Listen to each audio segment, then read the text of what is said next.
Let's do some evaluating. Here we have 3/8 inch poly rope. Has a load strength of 100 pounds.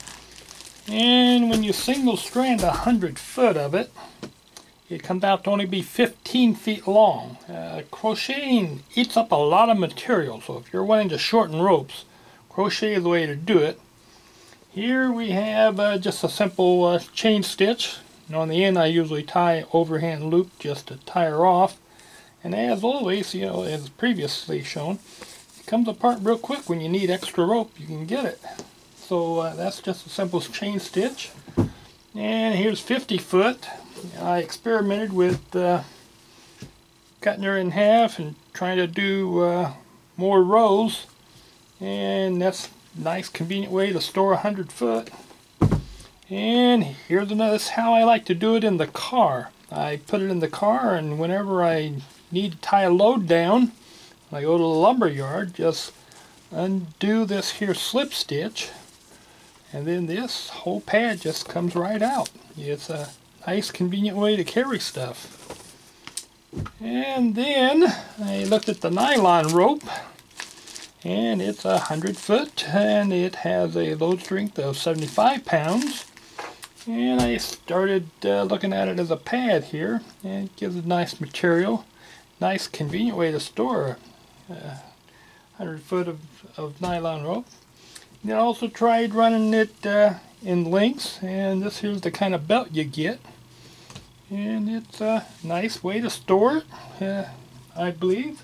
And it's given me an idea for a belt as we're working here.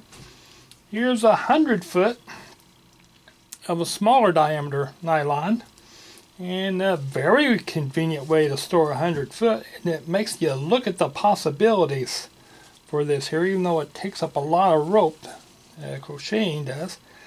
And then we move on to cotton cord clothesline, a cheaper way to explore. 230 pounds, supposed to be the breaking strength, which I doubt. I wouldn't put my life on it.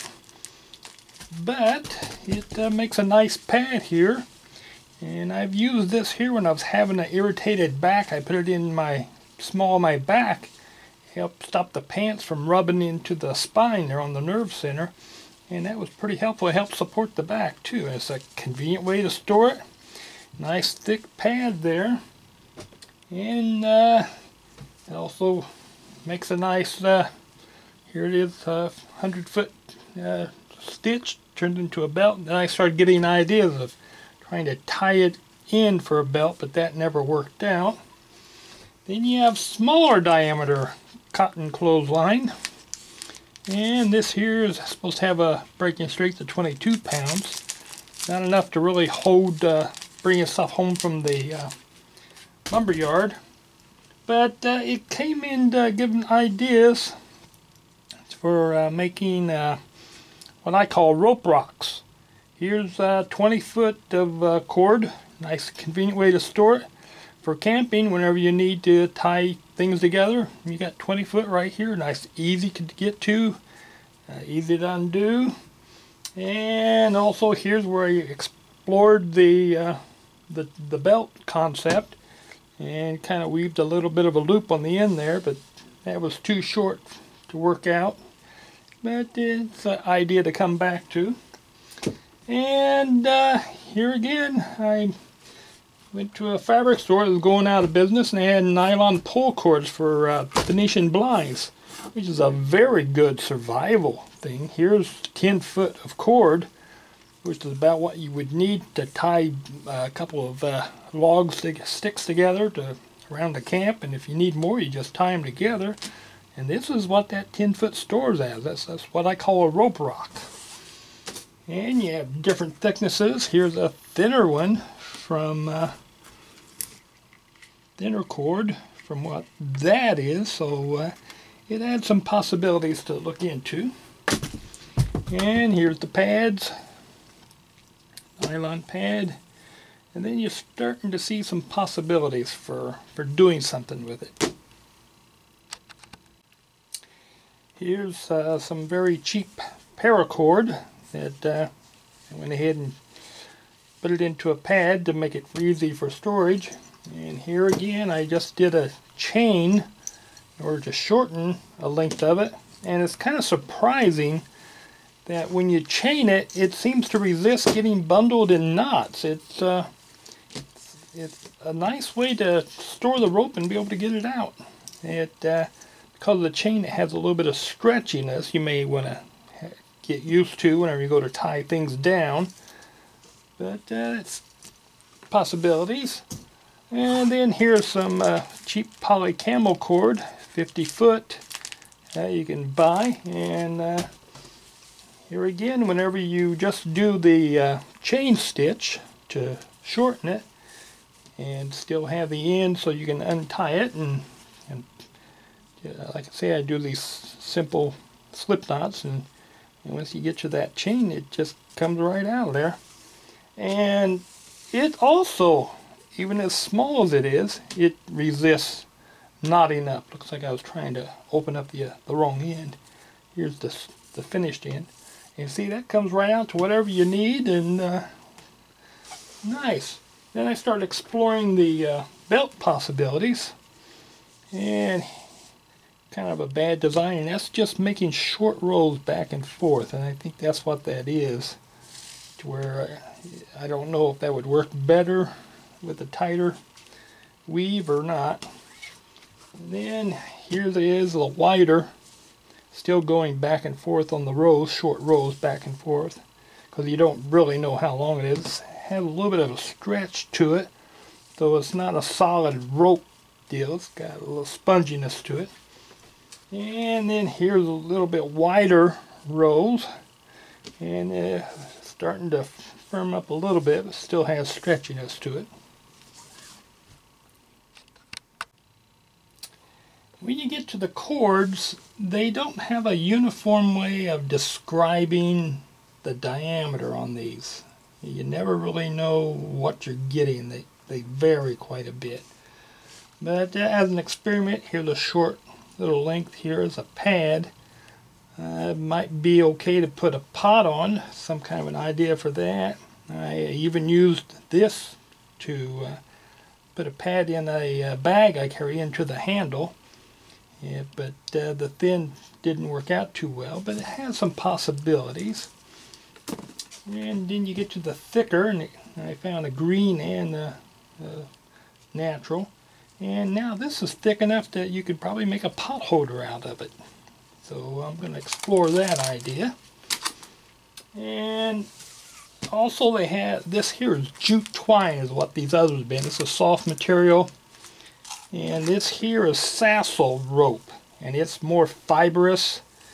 And looks like it might be good for a strap to carry something, or to small belt to put around. But this here is 81 feet to get 36 inches of this.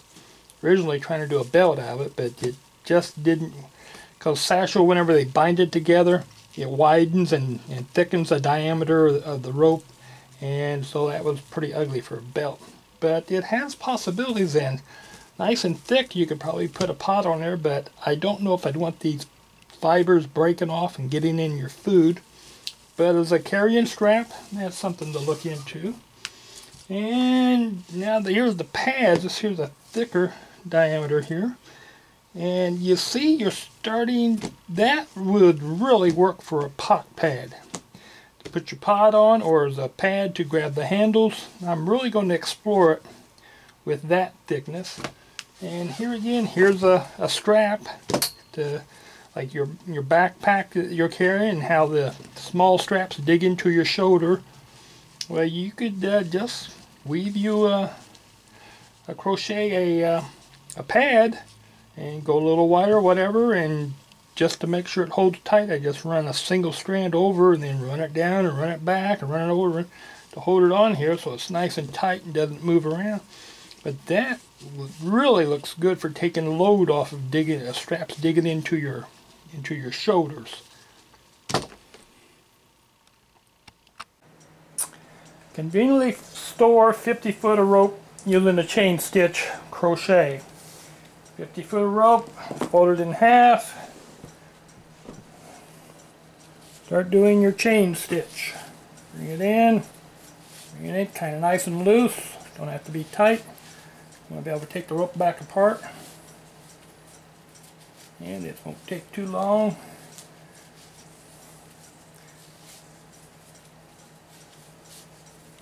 You're almost near the end. One more time. Get near the end. Bring it up. Just tie a simple knot. And I like to make it a slip knot so I know it'll come apart easy. Tighten it up. And there's 50 foot of rope stored. In order to get it done, pull your slip knot out, pull the chain loop stitch out. There's your 50 foot of rope right back.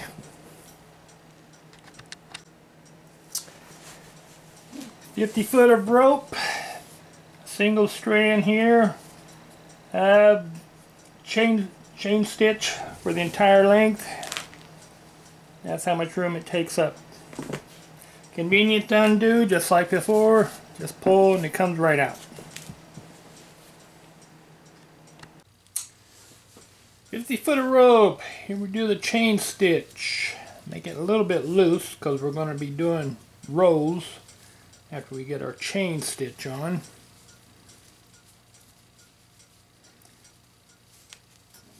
One, two, three, 4, 5, 6, 7, 8, 9, that should be 10. 1, 2, 6, 7, 8, 9. One more is 10. Now we start our slip stitch. Just bring it through the loop. Bring it through the loop. Right there. Bring it through the loop. Bring it through the loop. This is starting our second row here. Bring it through the loop. Bring it through the loop. Yeah, through the loop. Through the loop. There we go. Through the loop. Bring it through the loop. Almost to the end here. Gotta try and keep it loose. We'll skip one. Bring it through the loop. Yeah, through the loop. Through the loop. One more. One more. Through the loop. And we do our turning stitch where you take a spare. And then we start back. 50 foot of rope braided into a slip stitch pad. Stores anywhere.